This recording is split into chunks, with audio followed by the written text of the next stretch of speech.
Fala galera, saudações vascaínas, começando mais um vídeo aqui no canal. Eu sou o Juninho, você está no canal Machão da Gama. Boa sexta-feira, começando aí o final de semana, né?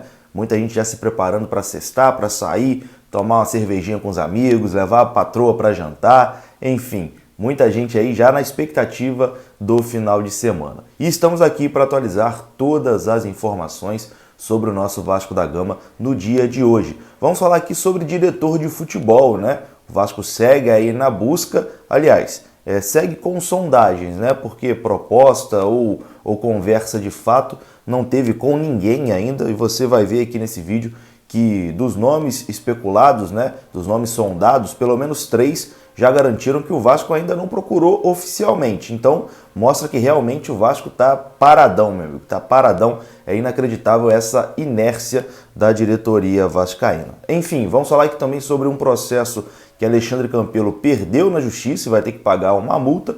Tudo isso depois da vinheta. Antes da vinheta, conto com você deixando o like, que é importante, e também se inscrevendo aqui no canal. Tamo junto, rodou a vinheta.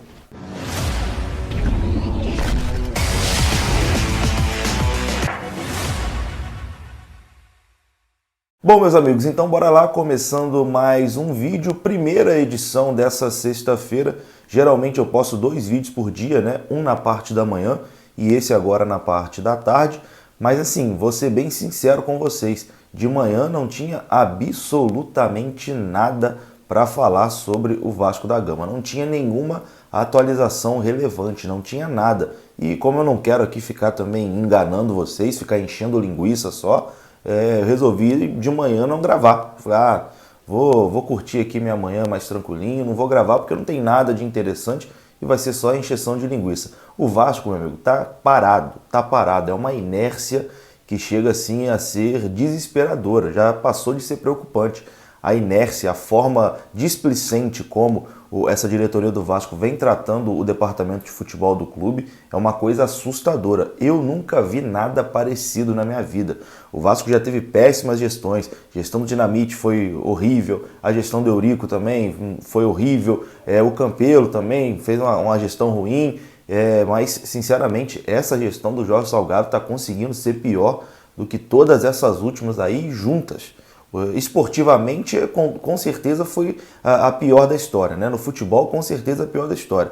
E é complicado, cara. É complicado ver que os caras não fazem absolutamente nada para movimentar isso aí. O tempo vai passando, já tem quase um mês que o Vasco demitiu o Fernando Diniz e o Alexandre Pássaro para começar a reformulação do seu futebol. E até o momento, nada foi apresentado.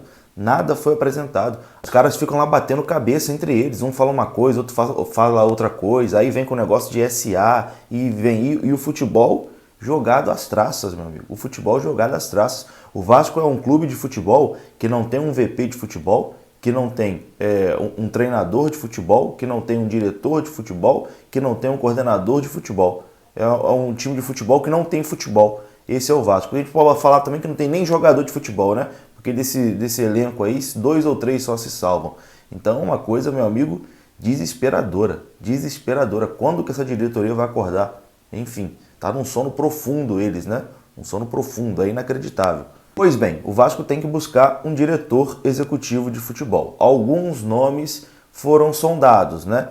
Depois ali da negativa do Alexandre Matos, que não veio para o Vasco por conta da inércia dessa diretoria do Vasco, que demorou a sentar para conversar com ele. Quando resolveu fazer isso, ele já estava apalavrado com o Cruzeiro. Aí depois veio o plano B, Anderson Barros, que estava praticamente fora do Palmeiras. A Leila Pereira não ia manter o Anderson Barros para a próxima temporada, mas o Palmeiras foi campeão da Libertadores, né? Ainda bem, né? O Palmeiras foi campeão da Libertadores, porque era só o que faltava também, né? Depois desse ano horrível que a gente teve, ainda tem que ver o rival campeão da Libertadores. Pelo menos o Palmeiras fez essa boa aí pra gente. E logo após, né, o jogo, o técnico do Palmeiras, o Abel Ferreira, deu várias declarações elogiando o Anderson Barros, dizendo que queria a permanência dele, e isso botou uma pressão muito grande para a Leila renovar com o Anderson Barros, o que deve acontecer. Então o Anderson Barros também ficou muito distante do Vasco da Gama. Aí veio a situação do Ricardo Gomes para coordenador técnico.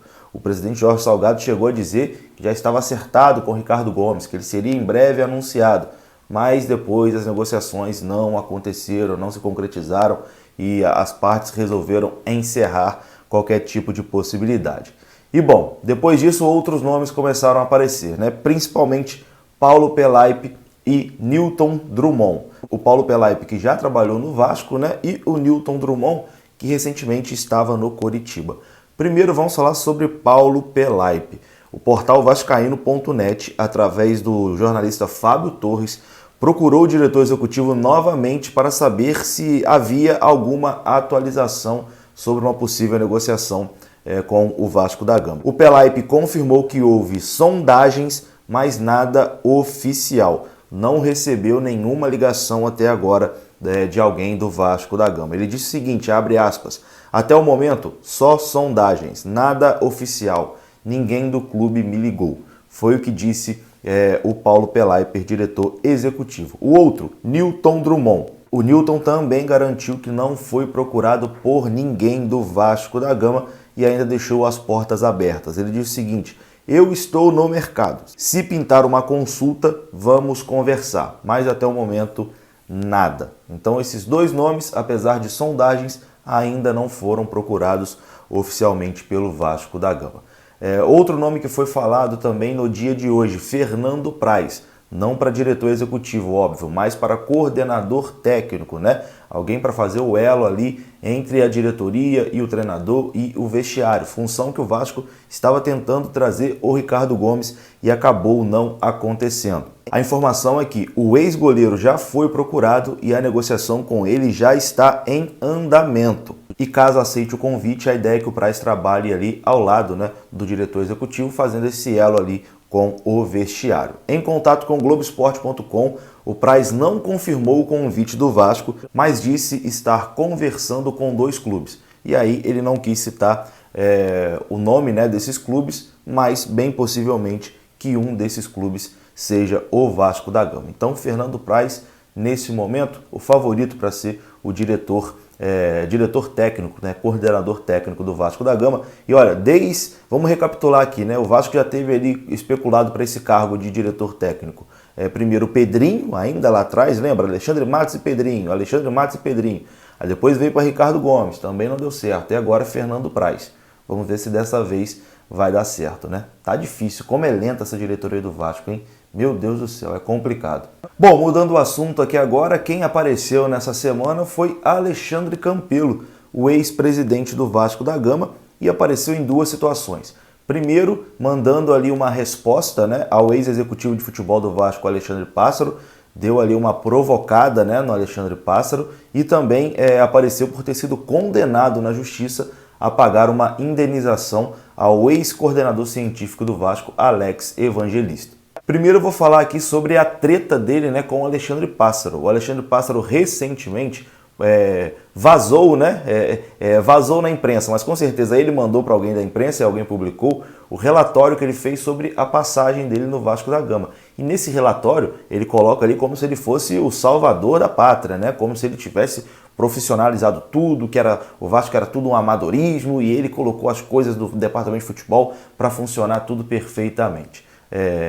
Criticou até a forma como as marcações do gramado eram feitas, enfim, muita coisa ali que o Alexandre Pássaro colocou nesse seu relatório. E o Alexandre Campelo, ex-presidente do clube, né, que estava na última gestão até entrar a atual diretoria, fez questão de ir ao Twitter responder a Alexandre Pássaro dizendo o seguinte: o jovem Pássaro se ofendeu por ter sido chamado de jovem e, como não admite a inexperiência e o despreparo, danou a piar, a falar mal da empresa que o empregou, que deu a ele a oportunidade de mostrar que era capaz.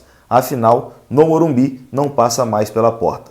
Aí, em defesa da própria incompetência, vazou informações, entre aspas, que mudou as salas do CT, de que quem sempre marcou os campos de São Januário e dos CTs do clube agora não sabem mais marcar campo. Que fez uma lavanderia, diga-se de passagem, que já fazia parte do projeto deixado pela antiga gestão, que foi quem colocou o CT de pé, que reduziu os gastos do futebol para adequar a realidade de uma Série B, que ele e outros nos colocaram, que dispensou excelentes profissionais do DM, considerado um dos 4 melhores do Brasil nos últimos anos, por refugos de outros clubes, e esse pardal ainda comia alpiste caro. Foi a provocação aí de Alexandre Campelo, que foi condenado, né, pela justiça a pagar aí uma indenização de 60 mil reais para o ex-diretor científico do Vasco, Alex Evangelista. Essa ação se deu porque Campelo, quando era presidente do Vasco, em 2018,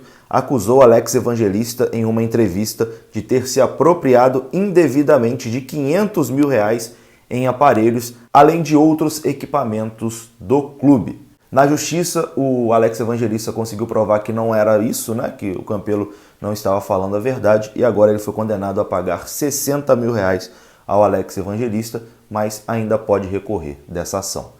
E eu vou ficando por aqui, meus amigos. Se você gostou do vídeo, deixa o like, que é importante. Se inscreva aqui no canal. Saudações vascaínas. Até a próxima. Fui!